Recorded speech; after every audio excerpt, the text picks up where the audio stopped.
El senyor Malcarat, un conte de contes en valencià. Hi havia una vegada un senyor que es deia Ramon, però tots el coneixien com el senyor Malcarat, i ara vos explicaré per què. El senyor Malcarat vivia a Ares del Maestrat i tot el poble el molestava. El gall de la veïna el molestava. La panadera, quan gastava el forn, el molestava. Les xiquetes de l'escola, corrents i jugant, el molestaven. I què dir-ne dels porquets de la senyora Maria, que mare meua quin enrenou que feien. Fins i tot el metge del poble el molestava, perquè un dia havia gosat a dir-li que tenia un constipat i hauria de quedar-se al llit. Ell, amb la de feina que tenia. Estava tan fart que el molestaren sense cap motiu aparent que va decidir anar-se'n a viure a un altre poble. I així ho va fer.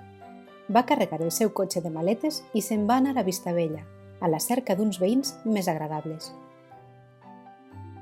El senyor Malcarat, que per suposat, a part de mal humor, també tenia molts dinerets, es va comprar una casota amb piscina que feia goig. Per tal de guanyar-se l'estima dels seus nous veïns i que no el molestaren, ho tenia tot pensat. Faria una festa a la seva piscina cada dissabte, per a que tots pogueren gaudir i fer-se amics seus. La primera festa va ser tot un èxit.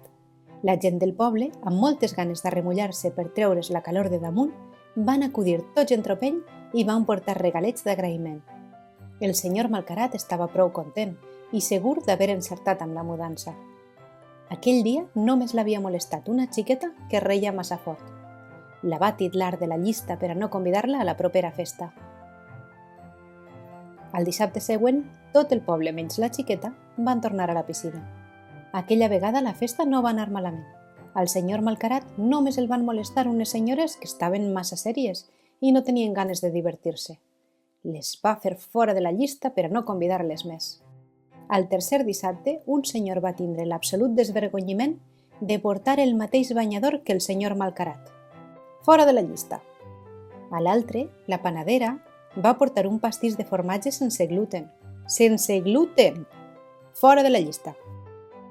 A l'altre, un xiquet es va queixar de que cada vegada hi havia menys gent en aquella festa. Fora de la llista. I així cada dissabte fins que va arribar un dia que no va anar ningú. El senyor Malcarat estava una mica avorrit, però com a mínim ja ningú podia molestar-lo. Aleshores, una mosca va començar a volar a prop de la seva orella. El senyor Malcarat ja no podia més. Se li va encendre la sang i va esclatar. Ja està bé. Però què vos he fet jo? Per què tot el món em molesta tota l'estona? No podeu deixar tots de molestar-me? Per a sorpresa del senyor Malcarat, la mosca li va contestar. Epa, senyor Malcarat, que no és la gent que et molesta, eres tu que et molestes.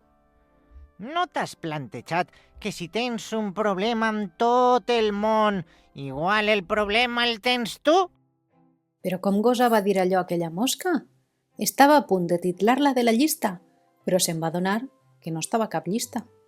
La mosca va seguir parlant. És impossible que tot el món faci el que tu vols, com tu vols, tota l'estona. Si esperes això, el més probable és que et quedes ben a soles. I fins i tot, quan estigues a soles, puc vindre jo a molestar-te.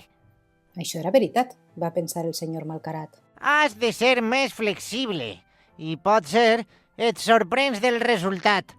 I si en algun moment alguna cosa et molesta, compta fins a 10 o pensa en una altra cosa i veuràs que no n'era per a tant.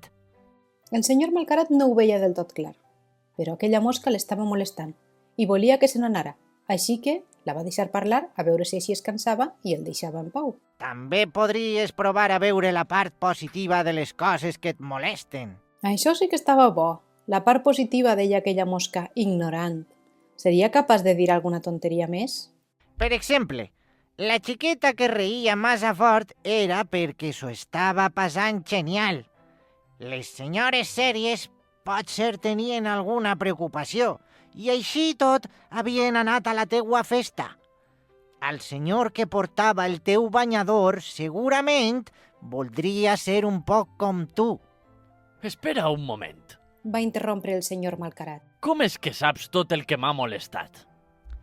Mira, amic, ho he vist tot. porte volant en l'orella des de la primera festa. Però com estaves tan entretingut, no t'havia molestat. De fet, ni te n'havies adonat. Ostres! El senyor Malcarat estava un poc confús. Pot ser que aquella mosca pesada tinguera raó?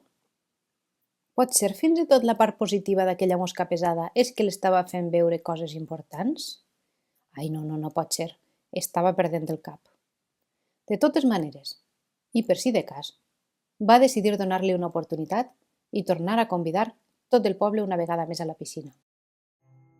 El dissabte següent, tot el poble va tornar a la piscina. L'home del banyador ara portava també les ulleres de sol del senyor Malcarat. Va renegar en veu baixa i va comptar fins a 10. Bé, no passa res. L'home li va donar una abraçada i li va regalar una planteta pel jardí. La panadera portava un altre pastís de formatge sense gluten. Sense gluten! Volia portar-te el millor, va dir la panadera. I efectivament estava boníssim. I la xiqueta, que reia tan fort, feia riure fins i tot a les dones sèries. El senyor Malcarat va escoltar aleshores la mosca a la seva orella que li deia Veus? i el senyor Malcarat va somriure.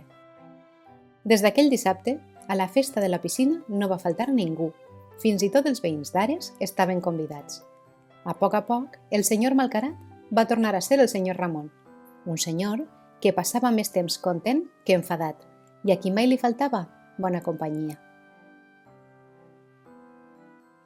I conte contat, ja s'ha acabat. Ya está. Ya estaría.